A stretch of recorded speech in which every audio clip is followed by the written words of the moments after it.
Hello, good day to everyone. Merry Christmas.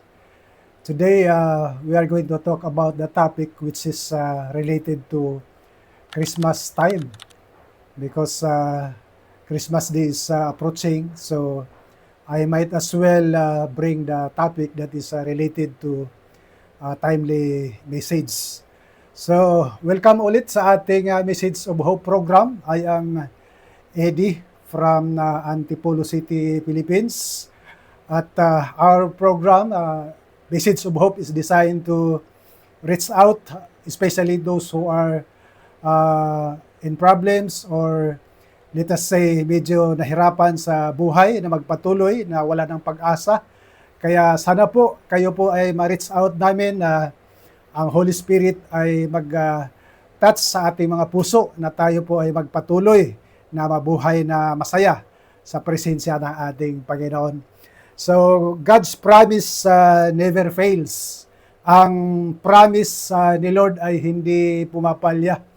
Kayo ba ay naka-experience na ba sa buhay na may nangako sa inyo na mga tao na magbigay ng ganito, ng promise sila na sila ang tutulong sa iyo, pero somehow hindi nangyari. So ang tao talaga minsan ay pumapalya sa mga promise. But today, let us going to talk the promise of God that never fails. Sana makumbinsi ko kayo na somehow magkaroon tayo ng tiwala, no, sa ating tagapaglikha na mayroon siya mga promise na hindi kailanman na pumalya. Kaya ang ating topic ngayon, God's promise never fails, no? At points to cover is He is precise in person, He is precise in place, He is precise in government. No? Long before the birth of Jesus Christ, 700 years, mayroon na siyang promise. No? Ang sabi niya rito, a virgin will give birth. No? Itong promise ni God, this is against all odds sapagkat it is against science, it is against nature, and yet nag-promise siya na mangyayari na a virgin will give birth, no? Kaya imposible na ang isang birhen manganak siya. Kaya dito sa Isaiah 7:14, therefore the Lord Himself will give you a sign. The virgin will conceive and give birth to a son. Imagine 700 years before nag-promise na siya na there will come a time that a certain virgin will give birth, no? Kaya ito, hindi mo maintindihan. Halimbawa, kung ikaw ay nabuhay sa panahon na Isaiah, na mayroong mga anak, mayroong magbubuntis na virgin, pero sa loob-loob mo, para hindi ka talaga maniwala. Pero sabi nga sa Biblia, that God says, my thoughts are not your thoughts, no? Ang pag-iisip ng Diyos ay hindi katulad sa pag-iisip ng tao, no? Kaya kapatid, kung ikaw man ay nalulungkot ngayon at marami kang problema at sa palagay mo wala ka ng katugunan, alalahanin mo na may pag-iisip o may kasagutan ang Panginoon na ito ay it's more than that what you have think, no? Sabi nga sa Biblia na purihin ang Diyos na siya makagawa ng higit pa sa ating hinihiling o inasahan, no? So mayroong mga ginagawa ang Diyos na higit pa sa ating hinihiling o inaasahan. Kaya minsan, maniwala tayo sa promise ni God. Katulad dito, 700 years, no? Nag-promise siya na there will come a time that magkaroon ng Savior of the world at ito ay mangyayari sa isang virgin birth. Bakit kaya, no, na si Mary pa bilang virgin ang ginamit ng Panginoon na diyan sa kanya dadaan ang tagapagligtas? Sapagkat ang tao po, alam natin, nahulog sa kasalanan. At siyempre, kailangan ang tagapagligtas walang kasalanan. Kasi kung may kasalanan ang tagapagligtas, hindi siya qualified.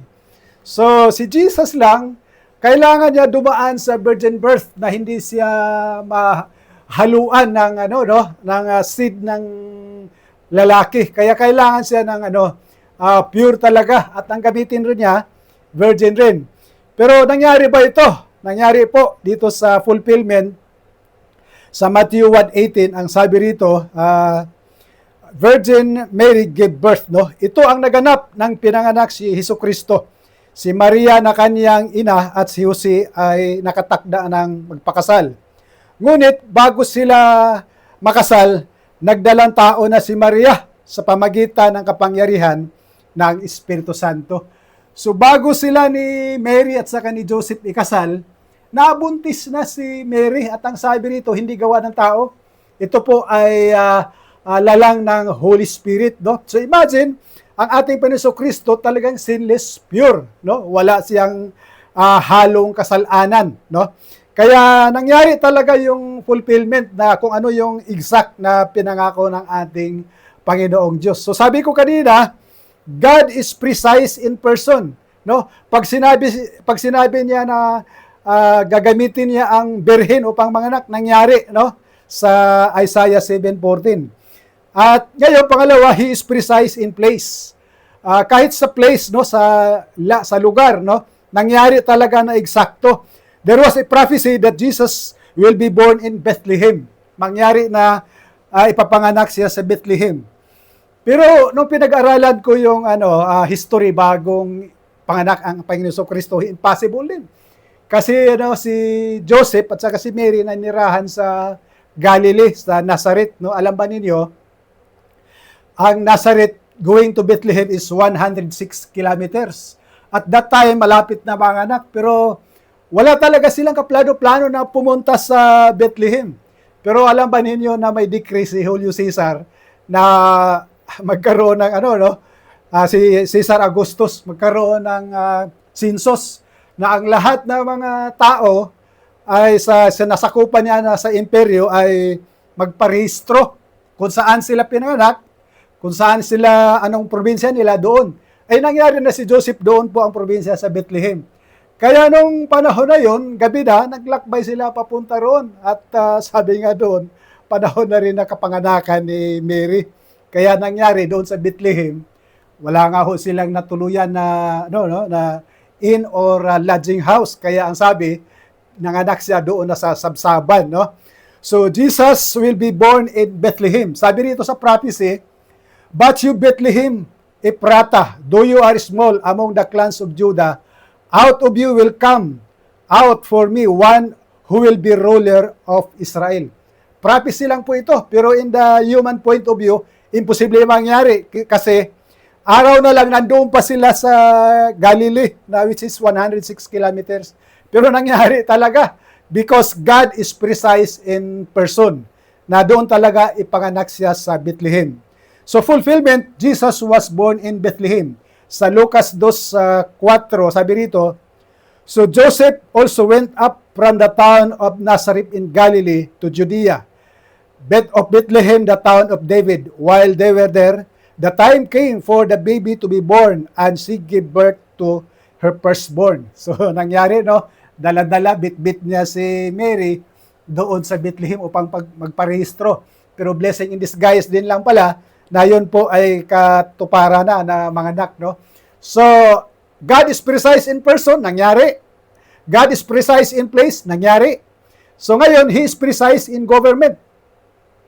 God waited for Roman government na mangyari para doon ipanganak ang ating Savior. Bakit kaya na kailangan Roman government, no? Mamaya ating i-discuss kung ano yung advantages. Why is it that the Roman government was the tinatawag natin dito na prototype, no? Ibig sabihin yung pattern. Kasi ang Roman government, una sa lahat, ito ay hinihintay ni Lord na sila muna ang mamuno para ipanganak, no, ang ating tagapagligtas. Kasi kung matandaan natin ang panahon ni Nebuchadnezzar sa Babylon, no? Pwede naman sana doon ipanganak, pero hindi nangyari yun. Why? Because yung imperyo ni Nebuchadnezzar, ang style niya, yung strategy niya, i-conquer niya yung mga bansa, pero yung mga matatalinong tao, no, gagawin niyang bihag at dadalhin doon sa Iraq or sa Babylon para ititrain niya. So same as doon sa Persia, ganon din sa Greece, no? Kasi sunod-sunod yan. Babylon, Persia, tapos Greece, then Roman Empire. So doon yung tatlo, ang strategy nila ay dadalhin yung mga tao doon sa sinasabing headquarter nila, ititrain at doon makakatulong sa pamahala.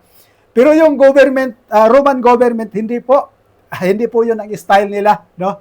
Halimbawa, na-conquer nila yung Israel, no? Ang ginawa nila, hindi nila hinakot yung mga tao.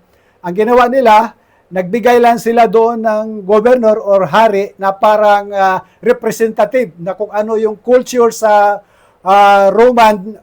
Roman place, sa Roman government ay i-influence lang yung kumbaga style nila ay parang colonization, no? Katulad sa atin, naka-experience tayo na Spanish colony.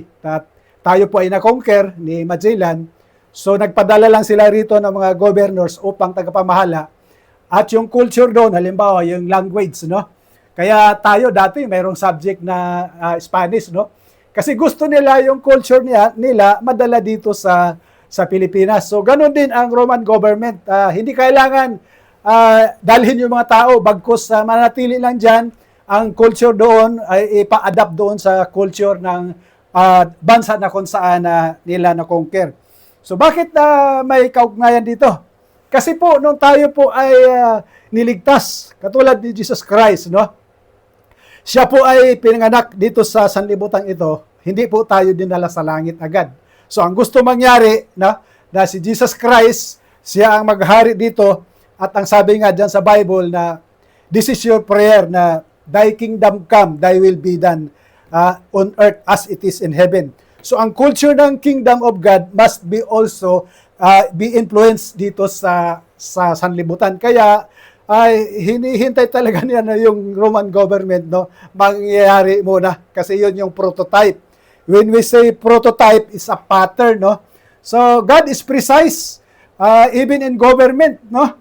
So, at ang naka-advantage pa rin dito kasi ang unang ginawa ng Roman government, no, ay nag-build sila ng roads and bridges. So, timing din na there was already in mind sa Panginoon na talagang okay na, prepared na yung to spread the gospel na mayroong roads, bridges, no, tapos yung colonization set up. So, power was distributed, no? Yung power doon sa Rome na distribute doon, katulad ni Haring Herodes. Hari nga siya sa Jerusalem o sa Judea.